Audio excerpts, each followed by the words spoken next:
mangook ci député yooyu sax ko xel dem ci wàllum jongante wax ci wàllum jongante bokk moomeel yi ngi ñu gis ne nag jigéen ñi war nañ caa amuk toogu ba ñu ràññeeklee leen ca lool ci fa ñuy maanaam jiitale askan wi ci bokk moomeel yi mooy nag xemmeemteefu kuréel gi nga xamante ne ñoom daal ñi ngi dox ci lu mel ak lépp lu yamale ak méngale ak bañ a am ak suufeel jëm ci ñoom jigéen ñi ak góor ñi di observatoire national de la parité et ses partenaires ak ñi ñu ci lëkkalool kuréel googee ñoom nag bëgg nañoo jeexal lu jëm ci ñàkk jox gëdd ak dayoo soxna yi ci fépp fu ñuy jëlee ay dogal ak nasaka nocci ñu ànd ceek ndaje bu yaatu bi nga xam nag ñu ngi ko doon amal di lël doon ca nasaka nocceek lalewu ñaan la ka ñu ko àggee mooy Aminata Abdoulaye Wade.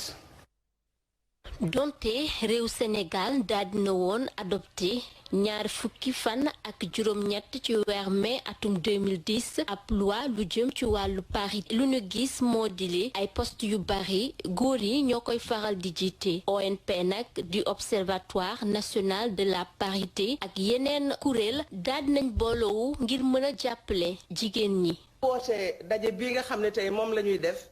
pour waxtaane loo nga xam ne duñu cee jëm si li ñuy wax nii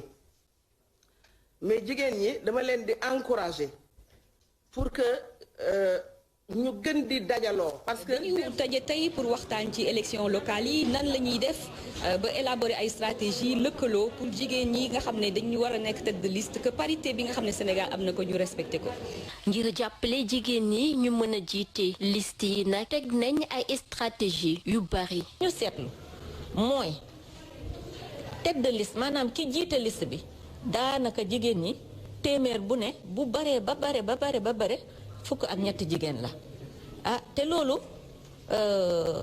bu wéyee buñ ko bàyyee noonu mu wéy li ñu jot a am nii ci maire dañoo ragal ñun ne dina wàññeekuwaat bu baax.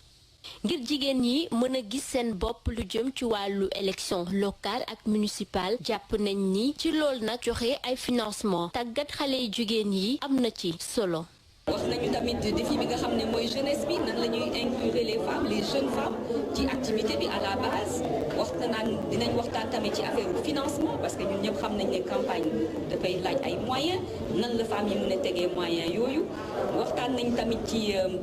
importance lëkkaloo ak góor ñi parce que góor ñi coalition yi tête de liste yi stratégie bi ñuy lal yëpp dañ ci soxla suñuy champion. ay kuréel yu bari ñoo ngi koy xeex jamono bi fexeel nag ba am jigéen yu bari ñu falu ngir nekk maire wala leneen li ni mel nag jàpp nañ ni appliquer parité fii ci Sénégal mën na jàppale bu baax.